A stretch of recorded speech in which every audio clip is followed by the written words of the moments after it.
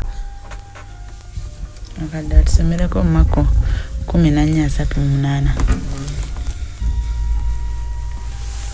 Nabo Yes. mlesoni yaffe nsonyi okuzaako emabega mukadde atusomereko ku Wednesday Uganda mulesoni ekizibu ekyaleetera Yuda okugwa mu kizibu ekinene kyenkanidde wano tekyamera lumu obuuza tusale magezi ky'okulwana. Kyewuunyisa nti omu ku banywanyi ba Yesu yali asinga okubeera ow'okuluseye ate yamulyamu olukwe n'amuwaayo eri abalabe be.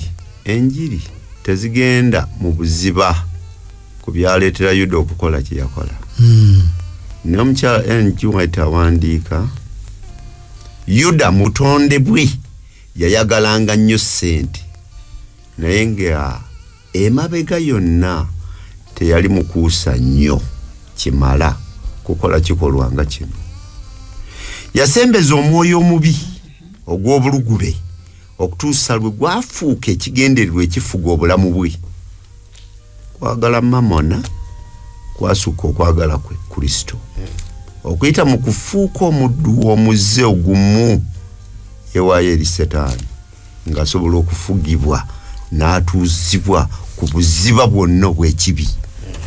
Wali obuzibu tusanye okwegendereza nnyo ebintu bye twagala ennyo naye nga si muntu mubi Yuda generally speaking, naye ekintu kino kyoyagala ennyo Setaani bw'akikukwatako alina wakituusa nga si gwe okyakifuga nga kyekikufuga naye nga tekikyawuliriza na ddoboozi lya Mwoyo Omutukuvu. Yuda kyekyamutuusa abalwana olutalo olwo tulina kululwana nga lwakatandika wegendereza ekintu kyoyagala ennyo obutakijja mboyoyotera kutuusa gonja wakalira. Kyoyagala ennyo bw'oba okimanyi kubanga sisuubira nti nga bw'osanga Yuda n'omugamba nti oyagala nnyo ssente akitegeera ng'ayinza okukikkiriza naawe weetaagawo Omwoyo Omutukuvu okulungamya okutegeera nti oli obsessed with this thing. Oli obsessed with this thing naye kiki ekyali kyakwagala ssente nga bwe kiba ku ssente ne bw'oba Yesu akutunda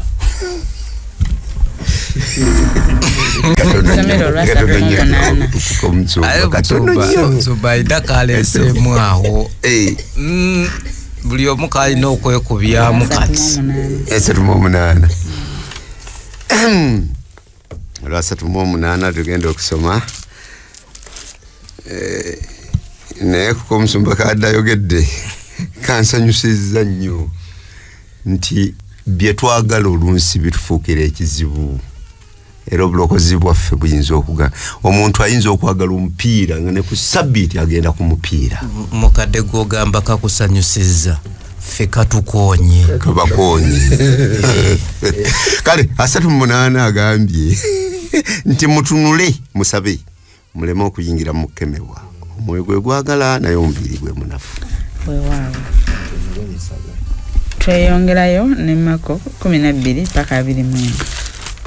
12 awo ku lunaku olwasooka olw'emigaati egitazimbulukuswa lwe battwa lwe bayita okuyitako abayigirizwa be ne bamugamba nti oyagala tugendewa oliira okuyitako. N'atuma abo ku bayigirizwa be babiri n'abagamba nti mugende mu kibuga anaasinkana nammwe omusajja nga yeetisse ensuwa y'amazzi mumugoberere. Yonna mwanaayingira mugambe nannyini nnyumba nti omuyigiriza agambye nti ennyumba erirudda wa mwanaaliira okuyitako n'abayigirizwa bange mwenaaliira okuyitako n'abayigirizwa bange anaabalaga ye yennyini ennyumba ennene eya waggulu eyaliriddwa etegekeddwa mutegekero omwo. Awo abayigirizwa be ne bagenda ne bajja ku kibuga ne balaba nga bwe yabagambye ne bategeka okuyitako. Musomba, twagala okumanya embaga eno ey'okuyitako yategekebwanga ku lwaki, kyali kigendererwa ki, era ne wano lwaki tulabanga ne Mukama waffe yenyigiddemu? Yali yakujjukira okununulwa kwa Isirayiri. Olunaku Mukama lwe yabanunula baasalanga endiga, omusaayi gwayo ne bagumansira nga kabonero ka musaayi ogw'obulokozi. Ennyama ne bagirya ne balyako n'enva ezikaawa. Nebeera embaga gye baakolanga okujjukira obulokozi Katonda bwe yakola ki, bwe yakolera Abayisirayiri mu Misiri. Nebeera embaga ey'okuyitako Passover. Yesu gwe be yali bisongako kati wuno atuuse agenda kufa, omusaayi gwe butusonyiyisa ebibi, n'obulamu bwe gwe mugaati gwaffe gw'endagaano empya. N'olwekyo yali tukiyite kuwanyisa, kyusaamu, nga tajjaawo makulu ga Passover naye nga agatuukiriza mu bujjuvu bwago bye gaali bisongako nga yagenda okwetuukiriza. Toyenza nnyo Musumba. Dennis, bwe tulaba olugero lwa Yesu ng'ategeka n'abayigirizwa be embaga y'okuyitako eno, ayongera okwebikula nti bwe mutuukayo mu mugaye nti Mukama waffe agambye, naye eri gye yatandikira nga ne waba alina kyakoze abagamba temwogera. Ku ssaawa zino ng'ebintu biri ku climax, yeeyanjuluza, takyaliko okwekweka. Tineba kubanga tulaba wali ng'ayingira mu Yerusalemu bagamba mugende muleete omwana gw'endogoyi, nga bwe yabibagamba ne bituukirira nga bwakoze eki, bwabibagambye. Ne wano nga bwabibagambye era bwe biri okubakakasiza ddala nti yenze. Bwe muba mukyalinamu kye mubuusabuusa, eno yessaawa munzikirize yenze naye ng'ekyennaku era tebannamutegeera. Bamutegeera nti Masiya naye nga bamutegeera mu ango ndala nga naye ate kyayagala obbalaga kirala. Bo bamanyi Masiya ono agenda okubajjako Abaruumi bano, ate Yesu Kristo kyaliko kyakutereza universe yonna. Ekitegeeza nga Musumba bwe batugambye nti nga nabo bwe baaliwo ku events zino nga ziggwa, Yesu abasuubira okubaako kye bakola ekiri unforgettable. N'abanga n'okubeebikulira akoze eki, ayongera okubeebikulira. Yesu ateekawo ensinzi ey'enjawulo oba service ey'enjawulo. Nyongereko Katonda nyabo. Nsonyiwa okubagiriza. Dennis agambye nti bwe yali ayingira mu kibuga nga kabaka, yasindika abasajja, mujja kulaba endogoyi ena omwana gwayo ku kkubo, mugende mugisumulule, bwe munaafuna ababuuza omugane nti Mukama waffe agyetaaga. Ne bagenda byonna nga bye bibagamba. Kaakati wano agagambye mugende mu tawuni, mujja kusanga omusajja yeetiisa ensuwa y'amazzi mu kibuga. Bwe mumulaba mumugobere. Wanaayingira mubuuze Mukama w'ennyumba, mumugane nti Mukama waffe abuuziza ekisenge kiri ludda wanaaliira, ate nga obedde kitegeke. Omusajja nga abatuusaayo nga byonna nga bwe yabibagambye. Kyembuuza bino byokka bye yali amanyiiko oba n'ebirala bimanyi bannange? Byonna bimanyi.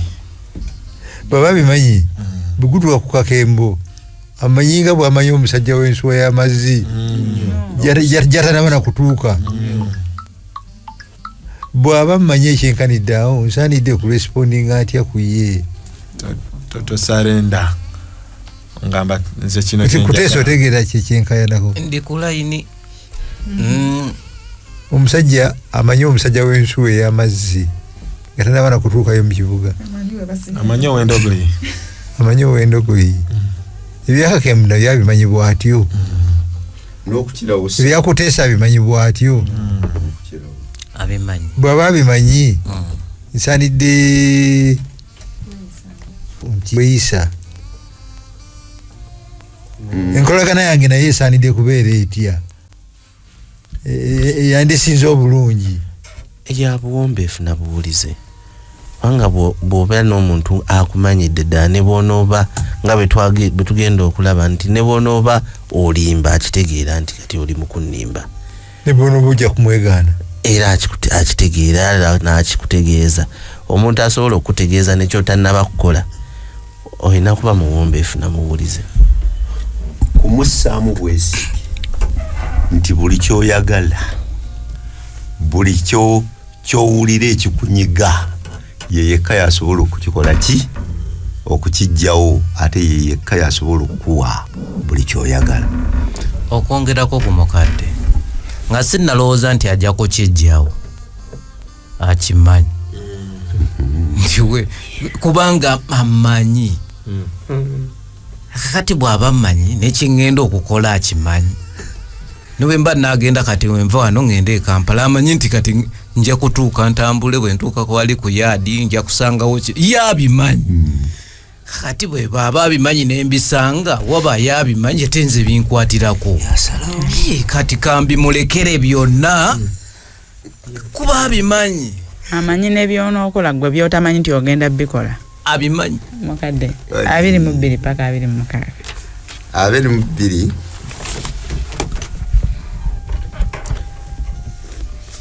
awe baali balya awe baali balya n'atoola omugaati abo bwe yamala okwebaza n'agumenyamu n'abawa n'abagamba nti mutoole guno gwe mubiri gwange n'addira ekikompe abwe yamala okweyanza n'abawa ne bakinywako bonna n'abagamba nti guno gwe musaayi gwange ogw'endagaano oguyiika olw'abangi mazima mbagamba nti sirinywa nate ku bibala eby'omuzabbibu okutuusa ku lunaku luli lwe ndigunywa omujja mu bwakabaka bwa Katonda.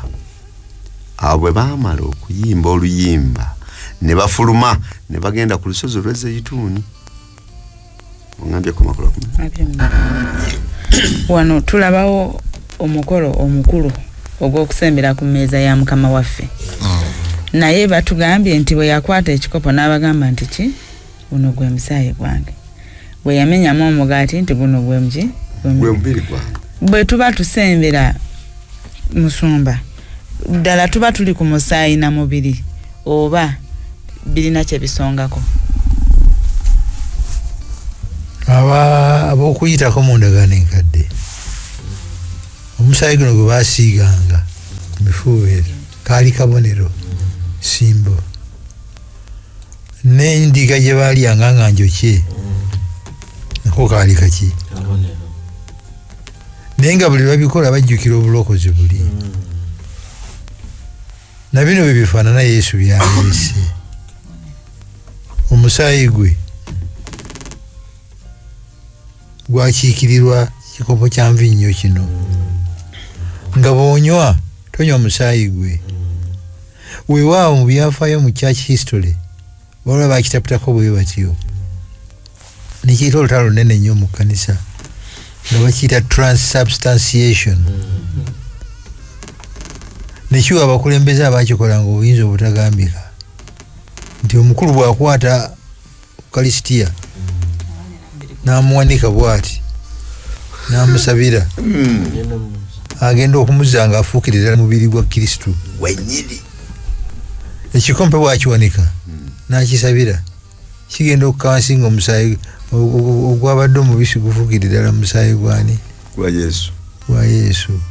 Naye yekka yasobola okukikola, bw'otali muteekeko mikono tosobola.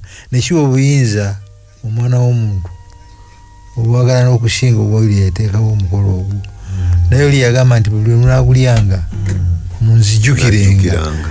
Mukolo gwa kulicommitting vows, ebirayiro byaffe byetwakola ne Katonda, omukwano, okwebaza ng'omukazi oli we yakola. Tayanza nnyo musumba watugambye nti yatugamba nti tukikolanga okumujjukira. Je tutagenda asoma mu Bakolinso 11 ekisooka 24/25 naye twagala kumanya kuba ekibuuzo kijja gye tuli bannange tugenda kusembera ani asaanidde mukadde atusomereko mu Bakolinso ekisooka 11 27 paka 3.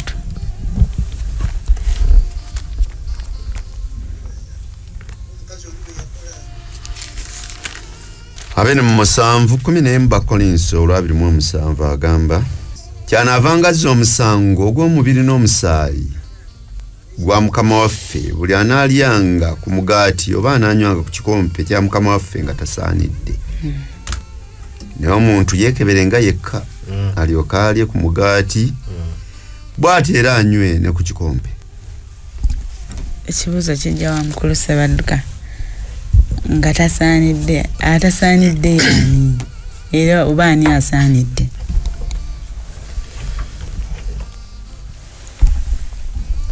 Katusooke wa Brian.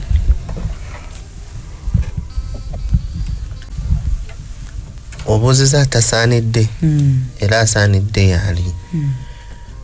Bw'oba osoma essuula eyo bonna agenda abimenya naye asaanidde okusembera ku mmeeza ya Mukama waffe yoyo ajjukira Yesu Kristo kye yakola ku musaalaba era ne yeetunulamu n'alabanga mu kutambula kwange sitambudde bulungi onsaasirayi Katonda osaanidde ojje osembere mu maaso ya Mukama waffe kubanga gwe agwanira okujja weetabe mukolo guno neki ne Yesu Kristo. Naye ate gwawulira nti ntambudde nteredde ndowooza nina wentuuse neetegese na bulungi. Bayibuli yatulaze nti ate gwe oba tosaanidde. mu Bakolinso ekisooka 11 Pawulo agezaako balaga nti okwekebera nti omukolo gwe gwatuukanga amakulu gaali gatandise okuvaawo ng'abantu bajja n'ebigendererwa birala nti bwe bakuyisaawo awo omugaati oli ayagala kutwala piisi 4 ebyokunywa oli ayagala kujjako obugirasi nga 3 abamu ne bafikira nga waliwo omululu n'abagamba nti muvenge waka ngezaako okitereeza nti muvenge waka nga mwetegese bulungi mufunze nga oba enjala yeekuluma ng'okoze eki ng'okkuse naye mukyala biteekuzizza tekiri mu context nti yakulya oli yeewulira ng'alaba ndi mwonoonyi nnyo sisaanidde oyo yennyini gwe njagala otegeeza nti emmeeza eyo yalina okusemberako kubanga yaffe aboonoonyi abatasaanidde naye oli ye bw'awulira nti nze ndi yadde ndi bulungi oli talina kusembera mwonoonyi bw'ati ne bw'ati ne bw'ati. Mwami Kuteesa oba ontegeera waliwo agamba nti Mwami Kuteesa tasaanidde kusembera ate oyo agamba yaba tasaanidde alowooza nti yaali bulungi kubanga emmeeza eyo yaffenna ate nga ffenna twayonoona for all sinned. Emmeeza eyo yaffenna aboonoonyi mu nsi yonna. Musumba tugenda kusembera leero naye tufunye abagenyi tulinamu n'omugenyi waffe avudde gy'avudde si musinza wa SDA tugenda kusembera naye akkirizibwa kikiba kisaanira nga tugenda okusembera okunyonyola amakulu agalimu. Omugenyi ono wategeera amakulu agali mu kusembera nti Yesu asembeza ababi n'asala wajje sisuubira nti kiba kituufu nze omusumba ogenda omukwata omukono mukunkumuli mu kibya nga kyenalabako Samuweya sisuubira nti kituufu kubanga Yesu yagamba bali abaali bamunenya nti alya n'abatali balongoofu yabagamba nti beetaaga omusawo abalamu tebeetaaga musawo. Mmeeza ya butuukirivu bwe tuddayo emabega omukolo guno gye gwatandikira mu Bamisiri Abamisiri bonna abataali Bayisirayiri abaddira omusaayi ne baguteeka ku mifuubeeto banunulibwa era ababereberye tebaafa kitegeeza emmeeza yaffe ffenna aboonoonyi katweyongereyo 27 paka 31 27 mpaka meka 27 yagambye nti awo Yesu n'abagamba nti muneesitala mwenna kubanga kyawandiikibwa nti ndikuba omusumba n'endiga zirisaasaana naye bwe ndimala okuzuukizibwa ndibakulembera okugenda mu Ggaliraaya. Ne Petero n'amugamba nti newankubadde nga bonna baneega baneesitala naye sinze. Yesu n'amugamba nti mazima nkugamba nti gwe leero ekiro kino enkoko eneeba kulimemiri ono neegaana emirundi 3. Komaawo. Yes sir. Peter nga tannaddamu nti nze sijja kuvaako ansa kye kuddamu kyo kwandibadde okutuufu kuba Yesu azza alagula mugende mujja kulaba endogoyi mugende mujja sanga ow'ensuwa byonna babirabye nga bikola ki nga bituukirira essaawa zino wadde Peter tali kirowoozaako nti ayinza omwegaana bakimugambye enziramu ye entuufu yandibadde ki mwami kuteesa bamulagudde ate omusajja azza alagula ebintu nga bikola ki nga bibaawo kye kyandibadde ekituufu Petero okuddamu okusinziira ku experience gye yali amulinako yalinga singa kiba nti yajjanga agigoberera manyi ebintu bisobola okubaawo naye n'oba nga wooli nga tobigoberera naye ng'olinga ataliiwo biyita mukuno ne bifuulemu nga tebikolako nga gwe omuntu naye bwe biba nga byali bimukolako ng'era atunuulira omusajja ono amugambye ekyo yali ayina kugwa ku mavivi. Ekiseera ekyo sinagage yandigudde ku bigere bya Kristo kuba yaliwo. Mukama ekyo kireme kumbaako. Awo. Yakikola yamukumi n'amuwonya. Butereevu. Katweyongereyo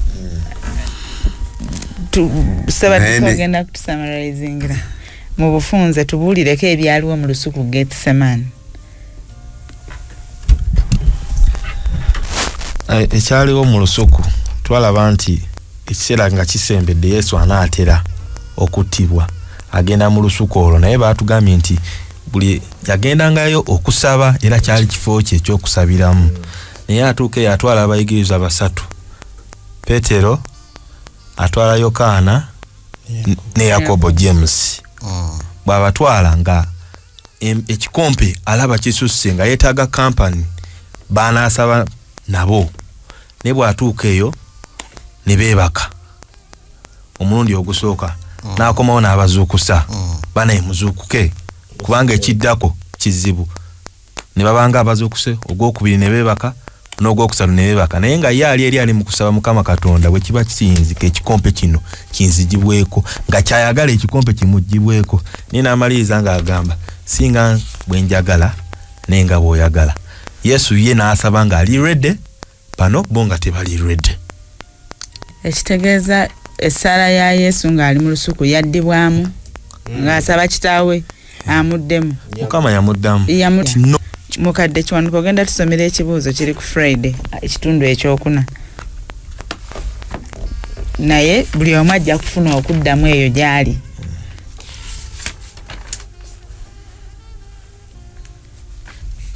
Mukubaganya ebirowoozo ku kyamazima nti Katonda yagamba nedda mu kwanukula essaala ya Yesu e Getsemani kitegeeza ki Katonda bw'atugamba nti nedda? Akugamba nti nedda wetwaliramu ki? Katonda bw'agamba nti nedda ng'agamba omwana we gw'amanyidde ddala gw'alabira ddala ng'ali mu bulumi obutayogerekeka ne mu ntiisa etegambika. Amugamba nedda Katonda asobole okuwonya Petero. Amugamba nedda ne Yuda ono wakyaliwo omukisa alokolebwe. Bakakembo fena tufuna omukisa. Katonda bw'agamba nti nedda asigala ali ku mulimu akola.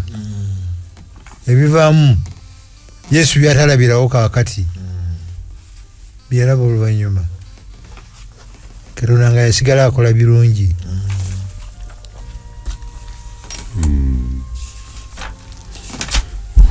Yanza Musomba ebyawandiikibwemu biga nti bwe yali ku lusozi awo ng'asaba ku Getsemane nti yavaamu n'entuuyo naye nga zaaki za musaayi ng'ennaku emuyinze.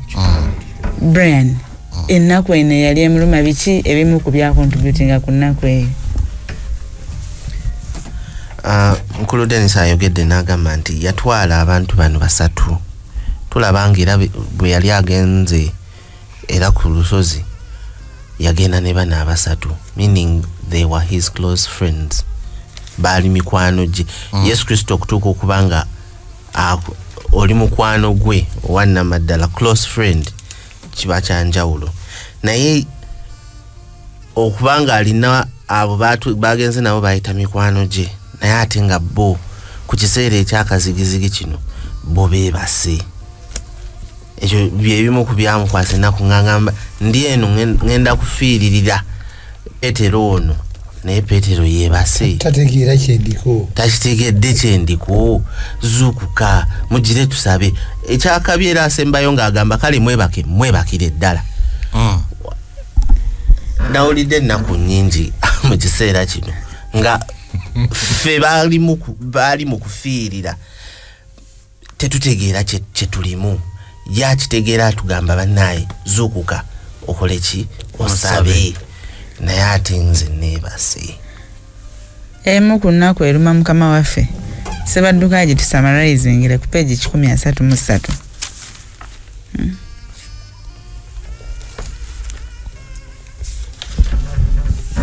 Ziriwo ennaku 3 awo ezimuluma. Brian yemwagimaze bulungi. Nze Musomba nga twatandikidde nti bali mu kiseera kye tujja obabuliza nti biki bye mwalaba. Bano be twalibozizza abasatu beebase, tetusobola babuuza nti we yasaba atya, kiki kye mwalaba, kubanga baali bakoze eki beebaka mu ssaawa eya history etaliddamu kubeerawo. So bano tetusobola babuuza nti kiki kyakola kiki kyaliwo. Naye nze kye nalabyemu ekisinga obukulu nti Yesu Kristo ono ayagala abantu, kubanga abagambye mujja mwena mugenda kunzirukako mugende, naye ate bwe nnaazukira nja kubasanga e Galiraaya. Ekitegeeza Katonda ono kuva mu lubereberye yatunoonya. Adamu ne Eva yabanoonya, Kaini yamunoonya, Yakobo yamunoonya. Mu Bayibuli mwonna kyekyogerako nti if we are not saved by grace, how else are we saved? Bonna be tulabako mu Bayibuli atulokola lwa kisa kye. Abagambye nti kale mwebakire ddala. Naye amala bagamba ekigambo ekyo, abasajja bali ne batuuka n'abagamba nti muzuuke tugole ki tuve mu kifo kiki kino. Ekitegeeza nti newankubadde nga baali balaze obutafaayo, yalaba bunafu era abagamba nti omubiri gwagala, omwoyo gwagala, naye omubiri muki munafu. Abantu bano mu mwoyo gwabwe baali baagala Yesu ng'era mukwano gwabwe, naye ng'omubiri muki. Waliwo omusumba ke yayogeddeko nti bye twagala biyinza okutufuukira ekiki ne bitujja ku mulamwa. N'olw'ensonga eyo kino tukitwale nga kikulu. Mu mutima gwo yagala Katonda, naye n'omubiri nagwo gukole ki ufuge. Nabo nyongereko ekimu ku birala. Yesu bw'atunula mu kimukaabya sadaka gy'agenda okuwaayo, yaleka eggulu n'aleka byonna najja olwa Petero ne Yakobo ne Yuda, n'atunulira omuwendo gwe bamubazeemu ne boogera openly nti gafudde ki, nga bagalinga ge bayiye ku kiwuka, nga bageraageranye ne saddaaka gy'agenda okuwaayo nga kiruma. Ekisembayo be bantu bennyini abamuliddemu olukwe ab'oku lusegere ababiri. Petero agenda kumulyamu lukwe ne Yuda agenda kumulyamu lukwe. ne banadini abandi badde bamanyi beta. Ndagala tusomerako olwataano mu olumu n'olwataano mu ebbiri. Yesu nga bwe yalagula nti mujja kukola ki kunjabulira. Abayigirizwa bonna baagenda naye waliwo n'omulala gwe bagambako wano eyavaawo ng'ebintu bitabuse. Awo omulenzi omu n'amugoberera.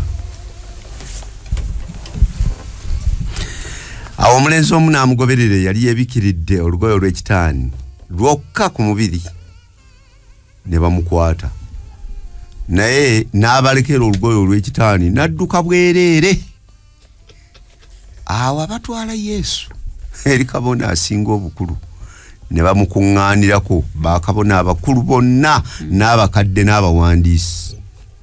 Awo Peetero nti twagala tulabe ku muvubuka ono Dennis ayinza kubaani Dennis omuvubuka ono ayinza kubaani mbuuza Dennis omuvubuka ono mbuuza Sebadduka ayinza kubaani era kiki ekimuddusa n'aleka n'ekikubiro kyawo. Batugambye emboozi eno tugisanga mu kitabo kya Makko muka. Naye omuvubuka tebamuwa linnya mu kitabo kya Makko. Naye according to church history bagamba omuvubuka ono ye muwandiisi ye John Mark. Ono yawandiika ekitabo kino ekya Makko. Story n'agiteekamu. Naye waba yeye twagala okulowooza nti waliwo ensonga lwaki agiteekamu. Ensonga gye tusobola okugamba esooka nti nanga awandiika Yesu duka ne muleka. Sasooka mutegeera. Naye kati wendi yanzikiriza nakomawo ndi naye. Ekyokubiri nze ndaba ekimuddusa we simunenyeza nnyo nti olaba bali abanene ba Peetero ba Yokaana bonna badduse. Ani atatya kufa. Kati ono omwana omuto naye bwe yaligumiddeko walaba nga badduse. Naye yakola ki? Yadduka. Naye mu lesson baatugambye nti the young man, instead of leaving all to follow Jesus, leaves all to flee from Jesus. Focho kuleka byonna agoberere Yesu. Yaleka byonna nadduka okuva ewali Yesu. Ennyabo. N'akanaasembayo nti sokolideko. Esebo. Ekitegeeza bwe maaziruka okuva awali Yesu. Ne byonna binfa. Sigala bukunya. Ekitegeeza omuvubuka omugagga yajja ng'anoonya obulamu obutaggwaawo. Bwe yaddayo yagenda bwereere.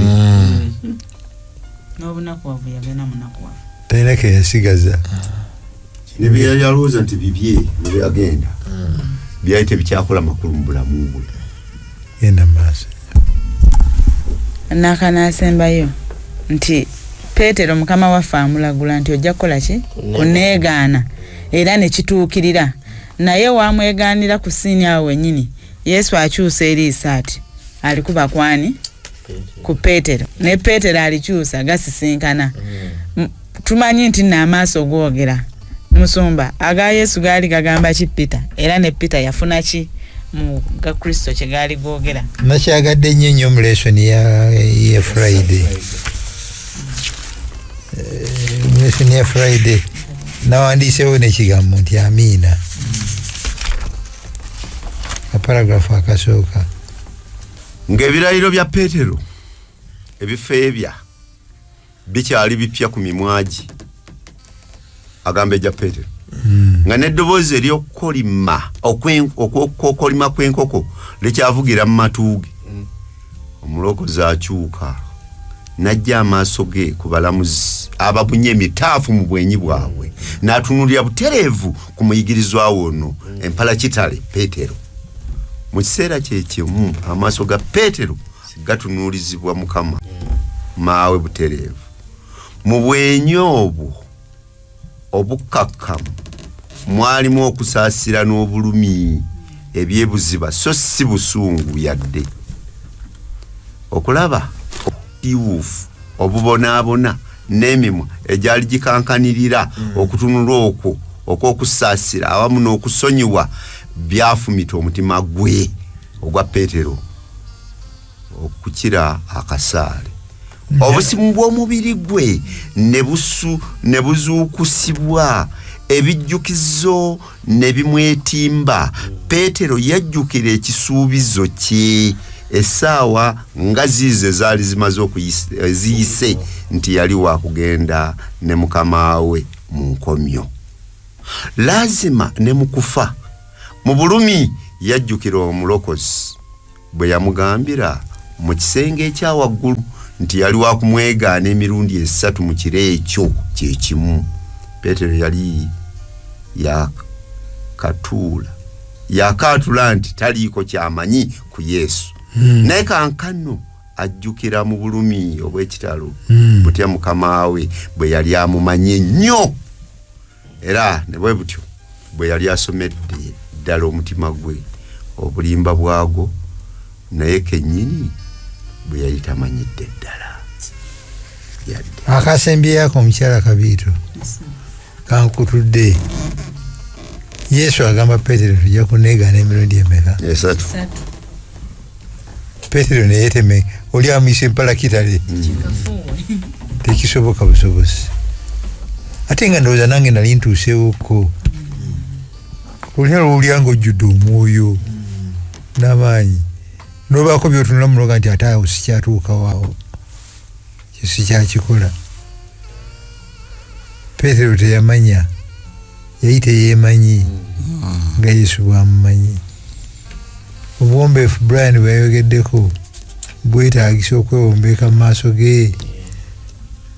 Nolwekyo Petero mu kifo ky'okwebaalinga yandibadde agwa ku bigerera naye nanga mukama wange nyamba nneme kutuuka ku ekyo kubanga tetwemanyi.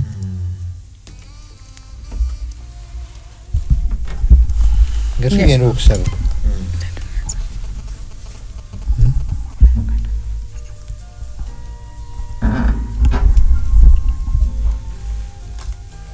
tugenda okusaba bw'okeme bw'okugwa todduka Yesu, todduka kuva gyali, dduka ng'ogenda gyali. Ekiwonya Petero liiso lya Yesu lino. Yuda ataafuna bwe yadduka mu maaso ga Yesu mu mbeera eno kyali kisobola okumutaasa ku nnaku n'ebizibu bye mugwa nafiira. Bw'okeme bwadduka ng'ogenda eri Yesu yeyaniriza abatasaanira. Kitaffe omwagalwa ssebo tukwebaza nnyo nnyo nnyo nnyo nnyo nnyo nnyo lwa lesoni eno. Buli awuliriza Mukama ajjemu. Eriyo olunaku olugenda okujja tetuyagala okumanya ebyaliwo nga tubisinziza ku experience abaaliwo gye baafuna. Abamu baafuna birungi, abamu baafuna bizibu. Naye naffe otusisinkana eriyo olujja mu bulamu bwaffe ne tutamanya nti ozze, naye tuyambe okusangayo omwoyo okumanya ebiseera ebyo n'okuba n'ekyokuddamu ku lunaku luli. Naye kyetwebaza tukwebaza ekisa n'okusaasira okungi okwaza Petero ne kumuwonya n'abatume abalala abadduka ne baabulira ne basonyiyibwa ne bakomawo mu linnya lya Kristo Yesu Mukama waffe.